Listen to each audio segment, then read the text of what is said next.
हमारी इस खास पेशकश में आज हम बात करेंगे कि जन आशीर्वाद यात्रा में जिस तरह से हमला किया गया, मध्य प्रदेश के नीमच जिले में भाजपा की आशीर्वाद यात्रा पर पथराव हुआ है। मंदसौर के गांधी सागर अभयारण्य क्षेत्र में कूनों की तर्ज पर चीता प्रोजेक्ट लाया जा रहा है। इसकी वजह से रामपुर क्षेत्र के कुछ गोचर जमीन चीता प्रोजेक्ट में जा रही है। इसको लेकर लंबे समय से गोपालक ज्ञापन देकर हजारों गायों का पालन करने के लिए बात कर रहे हैं और वो चीता प्रोजेक्ट का विरोध कर रहे हैं। इसी दौरान रथ यात्रा को ग्रामीणों के विरोध का सामना करना पड़ा। ग्रामीणों ने जन आशीर्वाद यात्रा के रथ के अलावा काफिले पर पथराव भी किया। जन आशीर्वाद यात्रा रामपुरा क्षेत्र के चैनपुरा ब्लॉक से होती हुई गांधी सागर की ओर गुजर रही थी। यात्रा में भाजपा के राष्ट्रीय महामंत्री कैलाश विजयवर्गीय, वित्त मंत्री जगदीश तिवड़ा, कैबिनेट मंत्री ओम प्रकाश तकलेचा मौजूद थे। जन आशीर्वाद यात्रा पर पथराव की वजह से भाजपा के रथ का शीशा टूट गया। हंगामे के दौरान मानसा विधायक माधव मारू की गाड़ी पर भी पथराव किया गया।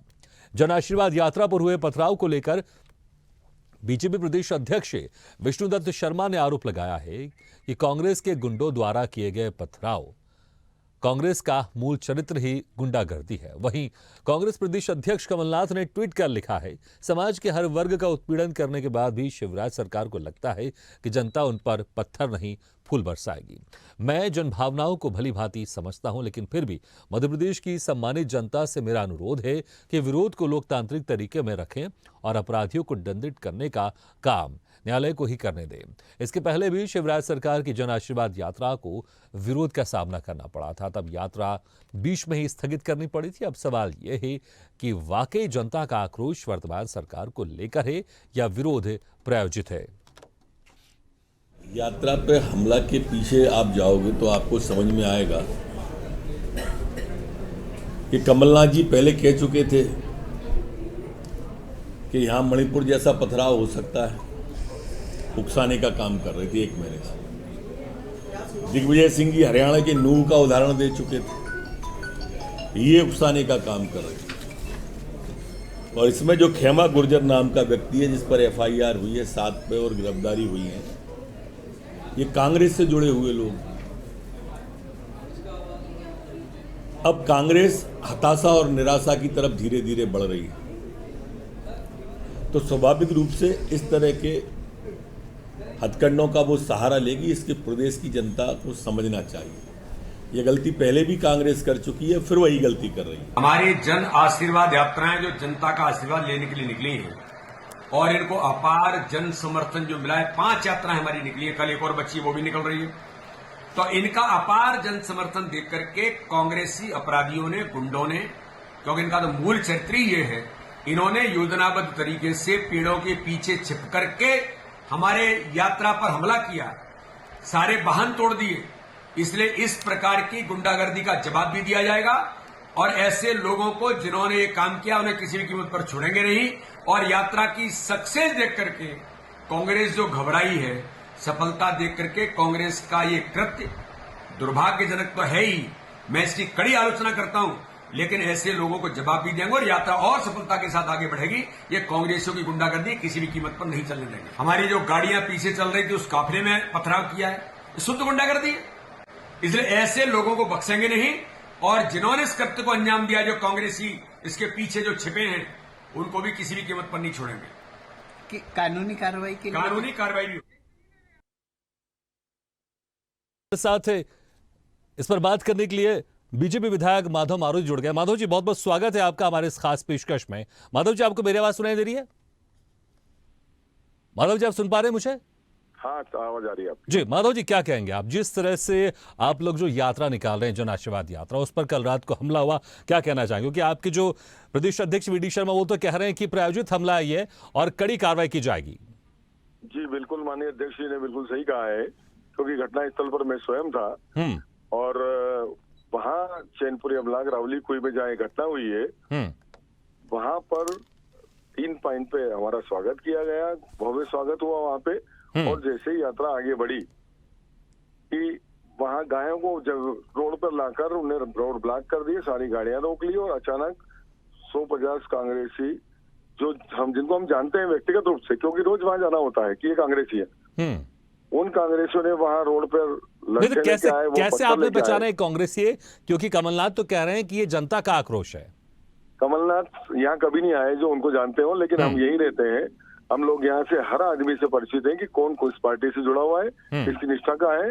इसलिए मुझे पता है, सारे देखने वालों को पता था, जितने हमारे साथ कार्यकर्ता थे उन सबको पता है कि कौन कांग्रेसी है। तो वहाँ आइडेंटिफाइड कांग्रेसी थे। उन लोगों ने आइडेंटिफाई वहाँ- कांग्रेसी थे, तो आप कुछ नाम बता सकते हैं कि वहां पर कौन कौन कांग्रेसी नेता था? क्योंकि अगर एफआईआर दर्ज हुई होगी तो क्या नामजद एफआईआर दर्ज हुई है या फिर अज्ञात लोगों के खिलाफ एफआईआर दर्ज हुई? नामजद एफआईआर दर्ज कराई तो गई है और आप किसी नामजद कांग्रेस उसके नेता का नाम बता सकते हैं आप, कौन कौन वहां मौजूद था इस हमले में? वहाँ का जो सरपंच है खेमराज गुर्जर, वो कट्टर कांग्रेसी है, पूरी दुनिया को पता है। उसका लड़का और वो स्वयं, ये सब लोग वहाँ मौजूद थे उस पूरी घटना को अंजाम देने में। हाँ, उसका लड़का तूफान नहीं था, दयाल खेमराज, हाँ, वो वहाँ स्वयं मौजूद था और वो सारी घटना को अंजाम दे रहा था वहाँ। मैं खुद प्रत्यक्षदर्शी हूँ, मैं खुद व्यक्तिगत रूप से जानता हूँ उसको, और इसलिए वहाँ सारे कांग्रेसी थे। ये तो आइडेंटिफाई हो गया था क्योंकि गांव वालों ने हमारा स्वागत किया भव्य। हाँ, गांव में कहीं न्यूसेंस नहीं था, यात्रा का विरोध कहीं नहीं था। हाँ। वो लोग चीता प्रोजेक्ट को मुद्दा बनाकर वहाँ उनने पथराव कर दिया, वहाँ धमाल कर दी। वहाँ ये स्थिति नहीं थी कि नहीं, उतर के उनसे- लेकिन इसी मुद्दे को लेकर ऐसी बात की जा रही है कि जिस तरह से वहां पर चीता प्रोजेक्ट वहां पर चल रहा है, तो लोगों की जो खेती किसानी वो बाधित हो रही है। लोग अब उस तरह से खुले में विचरण नहीं कर पाते हैं और जो जानवर है वो भी दहशत में। इसके कारण वहां के गांव वाले बहुत मैं लंबे समय से आपको- आक्रोशित है। मैं आपको एक जानकारी उपलब्ध करा दूं कि सबसे बड़ी चीज, जिस जगह पर फॉरेस्ट का ऑलरेडी कब्जा है, वहाँ ना कोई खेत है, ना वहाँ कोई ऐसा वो चरागाह है, ना कोई वहाँ गोचर भूमि है, ना कोई भूमि एक्वायर की गई है। हाँ। कुछ नहीं किया गया है, सिर्फ वो वहाँ फेंसिंग कर रहे हैं। जो जमीन पे उनने बॉर्डर बना रखी है ऑलरेडी, वहाँ दीवारें बनी हुई है, उसी पे फेंसिंग कर रहे हैं। हाँ, ये लोग नहीं चाहते कि वहाँ फेंसिंग हो, क्योंकि ये लोग वहाँ मावा बनाने का धंधा करते हैं। हाँ। और इनने पूरे जंगल काट डाले, पूरे जंगल साफ कर दिए हाँ। वहाँ, और इनके जानवर भी चरते हैं तो वो पौधे बढ़ने नहीं देते हैं। ये इनने इतना बड़ा नुकसान कर रखा है, जबकि उनके पास ऑलरेडी 300 एकड़ का नंबर है जहाँ जानवर चरा हाँ। सकते हैं वो। ठीक है, फॉरेस्ट ने उनको कह दिया कि आप यहाँ जानवर चराइए, पर ये जबरदस्ती उस जंगल को चाहते हैं जहाँ लकड़ी काट सकते हैं ये। ठीक है। तो फिर आप कह रहे हैं कि साफ तौर से कांग्रेस प्रायोजित हमला था। ठीक है, ठीक है, हमारे साथ, ठीक है, हमारे साथ कांग्रेस से नेता अभिनव बरुलिया जी भी जुड़ गए, उनसे भी हम बात करना चाहेंगे। अभिनव जी, आपको मेरी आवाज सुनाई दे रही है? बिल्कुल सुनाई दे रही है। अभिनव जी, अभी हमारे साथ बीजेपी विधायक माधव मारू जी जुड़े हुए, वो कह रहे हैं कि पूरी तरह से कांग्रेस प्रायोजित ये हमला था, और वीडी शर्मा भी कह चुके हैं कि कांग्रेस प्रायोजित हमला था, हम किसी को नहीं छोड़ेंगे जो इस हमले में शामिल थे। बिल्कुल नहीं छोड़ना चाहिए इनको, सरकार इनकी है। विकास यात्रा में भी इनको इसी तरीके से दौड़ाया गया था, तब भी इनको नहीं छोड़ना चाहिए था। अभी भी जनता जो कर रही है, जनता आक्रोशित है। अगर किसी की जमीन कहीं पर वो अपने पशुपालक किसान, मतलब उनको भी कुछ नहीं समझ रही है, खुद ही कह रहे हैं कि हम बागड़ बना रहे हैं, वहां पर चीता प्रोजेक्ट के लिए हम कवर अप कर रहे हैं, तो जनता तो विद्रोह करेगी ना। जनता को समझ कहाँ रहे हैं ये लोग कुछ नहीं, लेकिन जनता के माधव बारे में मारू तो जी कुछ- नाम गिना रहे हैं, जो आपके कांग्रेस के नेता हाँ, स्थानीय, हाँ, उनके अरे नाम तो गिना सर, रहे हैं कि वो मैं हमले में बताया, शामिल थे। मैंने सुना सरपंच का बता रहे हैं हाँ। कि वो कट्टर कांग्रेसी है, वो ऐसा है, वो वैसा है। वो जो करना है वो करे, गांव का गांव आ रहा है ना, विरोध कर रहा है ना। नहीं तो वो कांग्रेसी जिस नेता है तरीके कि से- नहीं, आपके नेता है कि नहीं कांग्रेस के? वो नहीं, सरपंच बता रहे हैं ये। देखिए, हाँ। सरपंच जो होता है वो कोई नेता नहीं होता है। हाँ। गांव का समर्थक तो होता है, पार्टी सरपंच समर्थन होता तो देती है हमेशा। हाँ, जो समर्थन होता होगा वो होगा, ठीक हाँ। है। मुझे इस बारे में जानकारी नहीं है, लेकिन मैं आपको बताना चाहूंगा, जनता आक्रोशित है कि नहीं है, इतना बताइए। नहीं, यात्रा लेकिन निकल रही है, बीजेपी फूल बरसने बीजेपी चाहिए नेता ना, यही कह इनकी रहे हैं कि यात्रा पे प्रायोजित फूल हमला बरसने है, चाहिए। सर, कांग्रेस ने हमला करवाया, नाम भी बता रही है, आपके कांग्रेस नेता हमले में शामिल थे। कांग्रेस ने कांग्रेस कोई हमला नहीं कर रही है। तो हमेशा इनकी विकास यात्रा में मंत्रियों को दौड़ाया जा रहा था, पीछे पीछे जब भगाया जा रहा था तब भी कह रहे हाँ। थे कांग्रेस का हमला है, कांग्रेस ने हमला कर दिया है, कांग्रेस के नेता ऐसा कर रहे हैं। अरे भैया, हम यहाँ पे विपक्ष में बैठे हैं, सरकार आपकी है, शासन आपका है, ठीक है, प्रशासन ठीक है, चलिए आपका है। थोड़ी जनता जमीनी पूरा हकीकत विद्रोह- हम जनता- अपने संवाददाता से जनता पूछ पूरा लेते हैं। विद्रोह कर रही है। ठीक ये है, जनता ठीक है का अभिनव विद्रोह। जी, क्योंकि आप अपना तर्क दे रहे हैं और जो बीजेपी विधायक वो अपना तर्क दे रहे हैं, थोड़ी जमीनी हकीकत हम अपने संवाददाता से समझ लेते हैं। दीपक, आपको मेरी आवाज सुनाई दे रही है? दीपक, जो जिस तरह से आरोप लगाया जा रहा है कि बीजेपी के विधायक कह रहे हैं, बीजेपी के नेता कह रहे हैं कि इस हमले में कांग्रेस के नेता शामिल थे, कांग्रेस के कार्यकर्ता शामिल थे, लेकिन कांग्रेस कह रही है कि जनता का आक्रोश है। थोड़ा जमीनी हकीकत बताइए आप कि जिस तरह के नाम लिए जा रहे हैं कि जो सरपंच है वो कांग्रेस से नेता है, इसको लेकर थोड़ा सा आप इसका सत्यापन भी कीजिए और जमीनी हकीकत बताइए आप। वैसे देखा जाए तो जनता का आक्रोश ही था, क्योंकि इनमें जो है जनता की जो जमीन है वो सब इन्होंने पूरी कवर कर ली है, तार फेंसिंग कर ली है। वो उनका जनता का कहना है कि हम यहाँ पे पशुपालन नहीं हमारे पशु नहीं घूम पा रहे हैं, हम यहाँ घूम नहीं पा रहे हैं, आगे जाके हमको दिक्कत आएगी। उन्होंने ज्ञापन भी दिया है कलेक्टर को, और जो स्थानीय विधायक है माधव मारू, उनको भी उन्होंने कितनी बार बताया है कि यहाँ यह जगह छोड़ दी जाए हमारे पशु के लिए, फिर भी इस पे कार्रवाई नहीं हुई है कुछ भी। ये आक्रोश जनता का ही है, ऐसा कुछ ठीक है। और आया नहीं माधव मारू जी का आपने नाम लिया, हमारे साथ अभी जुड़े हुए हैं, और वो कह रहे हैं कि वहां पर जो सरपंच है वो कांग्रेस समर्थित है, कांग्रेस नेता है। इसके बारे में थोड़ा बताएं आप। कांग्रेस समर्थित तो है, और वो उसमें जब आक्रोश होता है उसमें वो थे भी सही।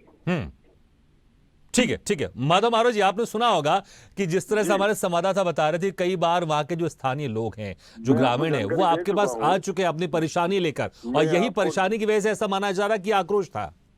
मैं आपको जानकारी दे रहा हूँ कि वहाँ सिर्फ फॉरेस्ट की जमीन है, जहाँ बॉर्डर बना रखी है, उनकी दीवारें खड़ी हैं, उसके अंदर वो फेंसिंग कर रहे हैं। संवाददाता आपके जाके मौका देख के आए और उसके बाद रिपोर्टिंग करें। नहीं ठीक है, बस नहीं, मुझे ये बताइए, वहां के लोग आपके पास आए थे अपनी समस्या को लेकर? वहाँ के लोग आए थे, हमारे माननीय सांसद जी सुधीर गुप्ता जी ने, मैंने, कलेक्टर ने, डीएफओ ने, सबने मिलकर बैठक करी थी, और बैठक लेके उन सबसे बातचीत हो चुकी थी। क्या मांग थी उनकी मांग क्या थी? क्या मांग लेकर आए थे आपके पास? वो मांग लेकर आए थे कि ये जंगल छोड़ दिया जाए हमारे जानवरों के चरने के लिए। हाँ, अब वहाँ जंगल छोड़ने की स्थिति, ये तो सेंट्रल फॉरेस्ट का मामला है, केंद्र की योजना है। हाँ। और इसमें हम बहुत ज्यादा इंटरफेयर करने की स्थिति में नहीं थे, इसलिए ऊपर नहीं ठीक है। अभिनव जी, आप कह रहे हैं कि चीजें क्लियर हो गई, लेकिन हमारे संवाददाता ने यह भी क्लियर किया कि जो सरपंच थे वो कांग्रेस नेता, ये भी क्लियर किया उन्होंने। बोला ना उन्होंने तो, अरे तो जनता के साथ सरपंच नहीं खड़ा रहेगा, आप बताइए मुझे। सरपंच अकेला छोड़ देगा अपनी जनता को? जो जनता लगातार इनके पास जा रही है, हमारे कार्यकर्ताओं ने, आक्रोश दिखा रही है, तो जनता तो विद्रोह करेगी। जनता के साथ खड़ा होना चाहिए, नहीं होना चाहिए, बताइए अभिनव जी। लेकिन प्रदर्शन, विरोध और हमला बहुत अलग बात होती है। अरे प्रदर्शन की बात, अभिनव जी, प्रदर्शन, विरोध और हमला बहुत अलग बात होती है। अगर किसी विरोध में, प्रदर्शन में आपके नेता आगे तो ठीक है, लेकिन अगर किसी हमले में अगर आपके नेता शामिल हो, फिर ये तो गैर कानूनी बात हो गई ना। भागीरथ जी, कानूनी कार्रवाई तो कानून करेगा। मेरी बात तो सुनिए, जनता आक्रोशित कितना है, जनता में विद्रोह कितना है। तो उस आक्रोश को आप हमले में तब्दील करेंगे क्या आपके नेता? मुझे मेरी बात सुनिए ना, मेरी बात सुनिए। मणिपुर जैसे हालात के यहाँ डेवलप किए जा रहे हैं क्या? पूछिए शासन प्रशासन जनता को समझा नहीं सकता। खुद जब जनता खुद जा रही है, जनता की बात ही नहीं सुनी जा रही, तो जनता क्या करेगी? मुझे इतना बताइए भागीरथ जी। तो आपके नेता आगे बढ़ के हाथों में डंडे थमाकर हमला करेंगे क्या? अरे कौन कर रहा है? कौन ने? संवाददाता ने कहा बोला? वो तो खड़े थे साथ में, हमला थोड़ी ना करवा रहे हैं कि जाओ मारो। कोई किसी के कहने पे मारता है क्या? बताइए आप। जनता खुद इकट्ठी होती है, जनता जब आक्रोशित हो जाती है तो संभलती नहीं है किसी से, भाई साहब। ये लोग समझ ही नहीं रहे, ये लोग इसमें राजनीति ढूंढ रहे हैं, कांग्रेस की तरह ढूंढ रहे हैं। अरे जनता परेशान है, अभी भी समझ जाओ। 18 साल 20 साल भ्रष्टाचार, घोटाला, चीता प्रोजेक्ट, जनता परेशान नहीं होगी? बेचारे कैसे अपना जीवन यापन करते हैं गाँव में यार। भागीरथ ठीक है माधव जी, लेकिन मुझे एक बात बताइए, सरकार अभी आपकी है, अगर इतने बड़े जन आशीर्वाद यात्रा में अगर आपकी यात्रा पर हमला होता है, तो कहीं ना कहीं जिम्मेदारी तो आपकी सरकार की है ना, कि आप अपनी खुद रथ यात्रा की आप सुरक्षा नहीं कर पा रहे, तो आम जनता की सुरक्षा कैसे करेंगे आप? ये प्रायोजित हमला था जो अंधेरे में से किया गया। वहाँ कोई सूचना देकर हमला नहीं किया गया, अचानक से उन्होंने गाय से रास्ता जाम किया और अंधेरे से सुरक्षा इसलिए किया जाता है, सुरक्षा के इंतजाम इसलिए किए जाते हैं माधव मारू जी, कि कोई अनहोनी ना हो। ऐसी कोई भनक भी नहीं थी, ऐसी कोई जानकारी नहीं की। तो आप मानते हैं सुरक्षा में फेलियर था और सरकार इसको नहीं समझ पाई? नहीं, ऐसी ठीक है, चलिए ठीक है, समय खत्म हो गया हमारा। माधव जी, बहुत बहुत शुक्रिया हमारे साथ जुड़ने के लिए, और अभिनव बरोले जी बहुत बहुत शुक्रिया, और दीपक आपका भी शुक्रिया तमाम जानकारी देने के लिए। तो लेकिन वाकई जिस तरह से रथ यात्रा निकल रही है, उसमें जो हमला हुआ है, उसमें सवाल खड़े हो रहे हैं, क्योंकि सत्ता पक्ष कह रही है प्रायोजित हमला था, विपक्ष कह रही है कि जनता का आक्रोश है। लेकिन कुछ भी हो, अगर आक्रोश भी हो तो लोकतांत्रिक तरीके से होना चाहिए, हमला नहीं होना चाहिए, उसमें हिंसा नहीं होनी चाहिए, अपनी बात रखना चाहिए, लेकिन लोकतांत्रिक तरीके से। ऐसे वीडियो के लिए लाइक करें, शेयर करें, फॉलो करें, और YouTube पर जाकर सब्सक्राइब करें और बेल आइकन को दबाना ना भूलें। और ताजा तरीन अपडेट के लिए स्वदेशलाइव.com पर जरूर जाएं।